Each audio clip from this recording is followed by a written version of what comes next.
अस्सलाम वालेकुम, मैं हूं सिराज आप देख रहे हैं लर्निंग मिस्रा यूट्यूब चैनल। आज की वीडियो में आपके साथ फर्स्ट ईयर के चैप्टर नंबर 1 डिस्कस करेंगे, जिसके अंदर आज की video basically question number 1 discuss करूंगा। जिससे पहले कुछ इंट्रोडक्शन है वो करेंगे। तो वीडियो शुरू करने से पहले अगर आपने मेरे चैनल को अभी भी सब्सक्राइब नहीं किया तो सब्सक्राइब पहले लाजमी कर लें और बेल आइकन को जरूर प्रेस कर लें ताकि इस तरह की वीडियोस की नोटिफिकेशन आपको बर वक्त मिलता रहे। तो आपकी चैप्टर नंबर 1 है आपका जो फर्स्ट ईयर के अंदर, यहाँ पर हम बात कर लें तो वो नंबर सिस्टम है। ठीक है, तो फर्स्ट ईयर के अंदर इस चैप्टर की हैसियत बस यही है कि यहाँ से थोड़े ऑब्जेक्टिव पार्ट में क्वेश्चन पूछे जा सकते हैं और इसके अलावा शॉर्ट क्वेश्चन पूछे जा सकते हैं, लेकिन ये आपको बेसिकली चीज़ें पता होनी चाहिए। बेसिक्स है, इंतहाई आसान है। यहाँ पर सबसे पहले हम प्रॉपर्टीज ऑफ रियल नंबर्स देखेंगे। तो बेसिकली आज हम दो प्रॉपर्टीज पढ़ेंगे, एडिशन लॉज पढ़ेंगे और इसके अलावा मल्टीप्लिकेशन लॉ पढ़ेंगे। अभी मैं एडिशन लॉ के हवाले से प्रॉपर्टीज बता रहा हूँ, इसके बाद मैं मल्टीप्लिकेशन के बाद बताऊंगा और उसके बाद हम क्वेश्चन नंबर 1 डिस्कस करेंगे। इंशाल्लाह आसान हो जाएगा आपके लिए। तो अब यहाँ पर अब फर्स्ट लॉ देखें, एडिशन लॉ के अंदर अगर हम देखें तो all A B belongs to R, यानी कि आर है। ठीक है, ऑल ए बी, ये जो साइन है ये जो सा है ये ऑल, यानी कि इसका मतलब ये होता है कि ऑल। ठीक है, तो ये चीजें आपको पता होनी चाहिए। ऑल इस सिंबल का मतलब है कि ऑल ए बी बिलोंग्स, इसका मतलब होता है बिलोंग्स। ठीक है, belongs to R. R real number हो सकता है, कोई भी हो सकता है। ठीक है, रियल नंबर ये बिलोंग्स टू, तो ये चीजें आपको पता होनी चाहिए। All A B belongs to R. तो अब आप इसको ट्रांसलेशन जब करेंगे तो आपको पता लगेगा। तो वो कह रहा है कि ऑल ए बी जो से belongs to R, real number से। ठीक है, तो क्या उसका सम जो है वो भी बिलोंग्स टू आर होगा? जरूर, वो लॉ ऑफ एडिशन के मुताबिक वो जो उसका सम आएगा वो भी आर से ही बिलोंग करेगा। देखें, अब मेरे पास एक एक ए हमारे पास जो है वो आर से बिलोंग करता है। ठीक है, आर सेट है हमारे पास, मिसाल के तौर पर ये। ठीक है, ए हमारे पास है 1 और बी है हमारे पास 2। ठीक है, मैंने क्या किया है कि हमारे पास ये है आर।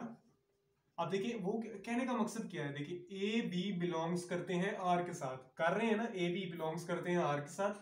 क्या इसका सम भी बिलोंग्स करेगा आर के साथ? जब इसका सम करते हैं हम A plus B 1 plus 2 is equal to 3, तो यहाँ पर 3 भी अप टू सो ऑन चलते रहते हैं रियल नंबर्स, तो 3 भी वहां पर मौजूद है। तो ये जो ये 3 है ये भी बिलोंग्स करता है आर के साथ। तो यही बेसिकली चीज वो समझाने का चाह रहा है आपको कि ए भी बिलोंग्स टू आर तो ए प्लस बी भी बिलोंग्स टू आर।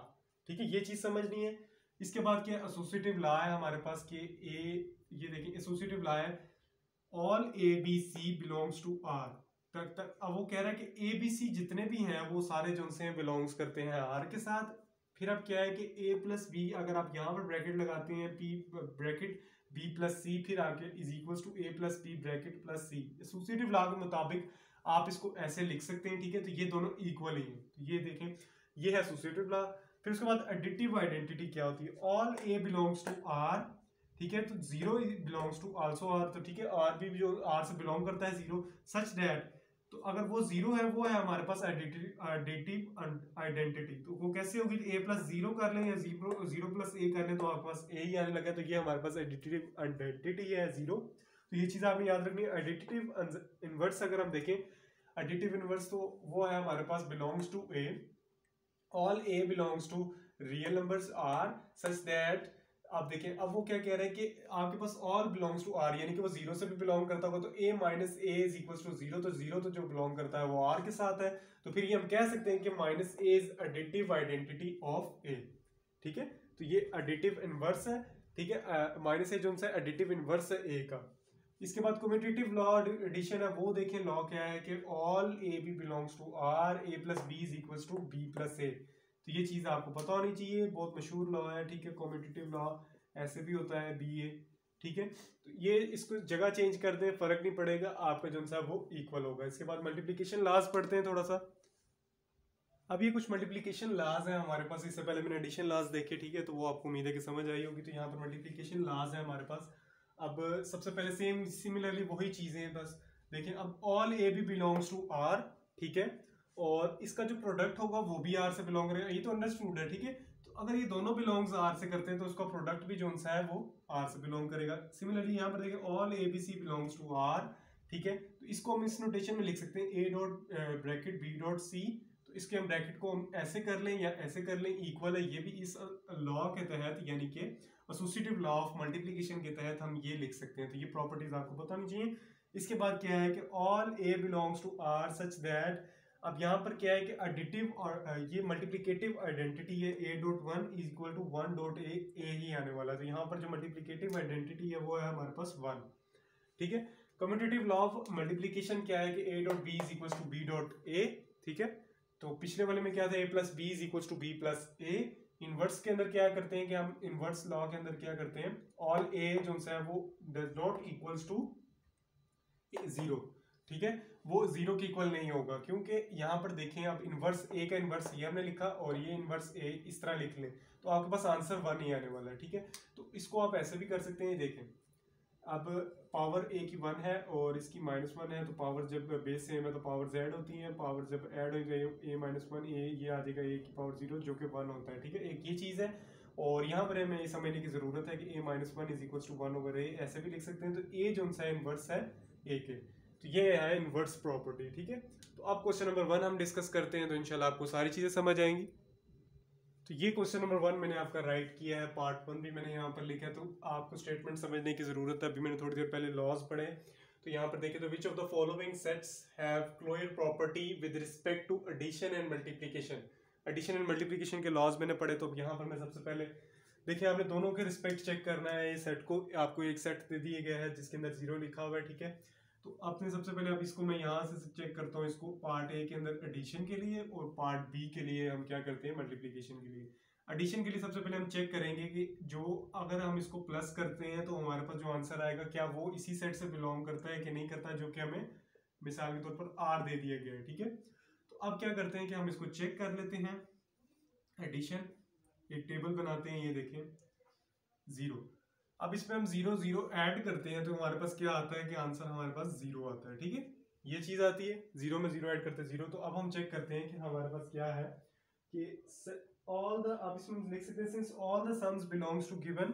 इसके जो सम मैंने किया, since all the sum belongs to given set. ठीक है, तो फिर ये हम लिख सकते हैं कि ये देखें इजी एग्जांपल देखें कि जीरो प्लस जीरो हमारे पास क्या है, जीरो, और वो इक्वल हो रहा है आर के, जो मैंने सेट कहा है आर के। तो ठीक है, तो जीरो बिलोंग्स करता है आर का और जीरो बिलोंग्स करता है दूसरा वाला भी आर का, तो इसका मतलब इनका जो सम है वो भी बिलोंग्स करेगा आर को। ठीक है, तो ये हम लिख सकते हैं कि ये जो है ये प्रॉपर्टी होल्ड कर रही है विद रिस्पेक्ट टू एडिशन। ठीक है, तो ये क्या है, closure property of addition, close property of addition property of addition. ठीक है, तो ये थी डिटेल्स के साथ मैंने जब बात की। तो यहाँ पर आप बगैर सॉल्व किए भी आप चेक कर सकते हैं। यहाँ पर जो है बी पार्ट अगर मल्टीप्लिकेशन के लिए हम चेक करते हैं तो ये देखिए मल्टीप्लिकेशन के लिए हमने चेक किया, जीरो को जीरो के साथ मल्टीप्लाई किया, जीरो आ गया। तो इसका मतलब अगर जीरो बिलोंग्स करता है आर के साथ और जो सा इसका प्रोडक्ट होगा वो भी बिलोंग्स करेगा आर के साथ, ये मैंने आगे ऑलरेडी आइडेंटिटी में बताया आपको। तो इसका मतलब ये भी होल्ड कर रही है, इट होल्ड्स प्रॉपर्टी। ठीक है, ये भी लिख सकते हैं और इसके अलावा इट होल्ड्स प्रॉपर्टी यहाँ पर लिख सकते हैं, या फिर ये भी लिख सकते हैं it holds close property of, यहाँ पर एडिशन था वहां पर मल्टीप्लिकेशन हो जाएगा। ठीक है, तो इसका सेकंड पार्ट भी देखते हैं। सिमिलरली ये क्वेश्चन आपका देखें, क्वेश्चन नंबर वन का सेकंड पार्ट है, वन लिखा हुआ है सेट के अंदर। तो सबसे पहले हम इसको चेक कर लेते हैं एडिशन के लिहाज से इसको चेक कर लेते हैं। ठीक है, तो वन प्लस वन टू होता है। अब हमें ये देखना है कि इसका सम जो है वो वन के इक्वल आना चाहिए जो सेट दिया गया है। लेकिन वो देखें कि यहाँ पे one plus one is equal to two, तो ये जो है one plus one equals to two is equals not two, इसको मैं मिसाल के तौर पर आर कह देता हूँ, तो ये सेट के इक्वल नहीं आ रहा, तो इसका मतलब इट डजंट होल्ड।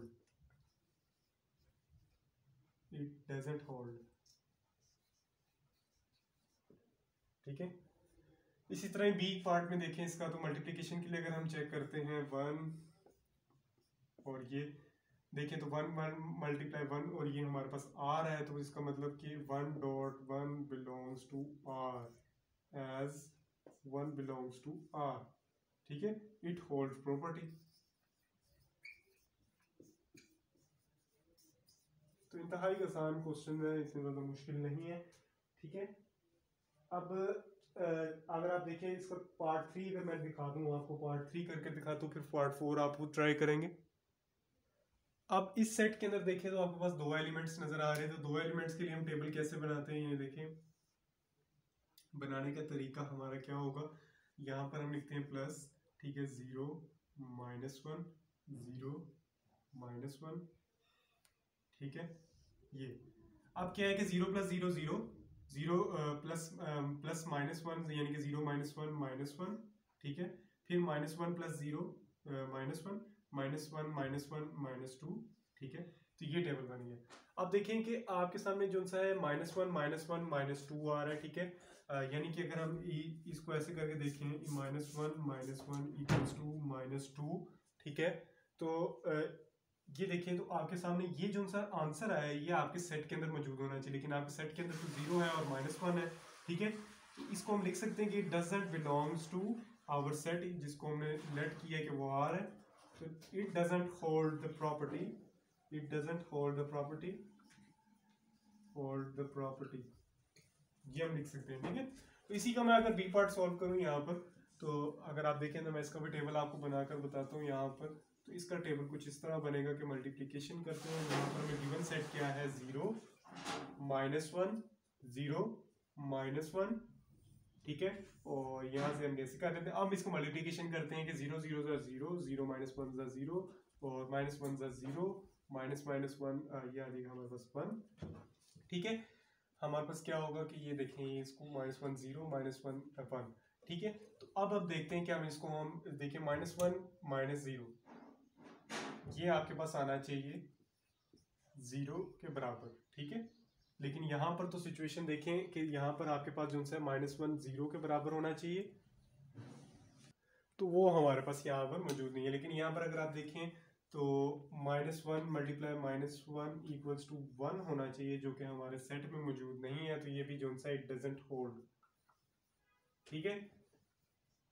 तो सिमिलरली अगर हम इसका लास्ट पार्ट देखें तो हमारे पास वो क्या है, सेट 1 -1, अगर वो देखें आप क्वेश्चन, सेट 1 -1, तो जब आप इसका बनाएंगे तो यहाँ पर ये है कि अगर आप 1 -1 करेंगे, प्लस करेंगे, तो इसको 1 -1 0, तो वो आ जाएगा आपके पास 0 के बराबर, और वो आपके सेट के अंदर मौजूद नहीं है। तो यहाँ पे भी ये जो सा एडिशन प्रॉपर्टी जो सी है वो नहीं होगी होल्ड।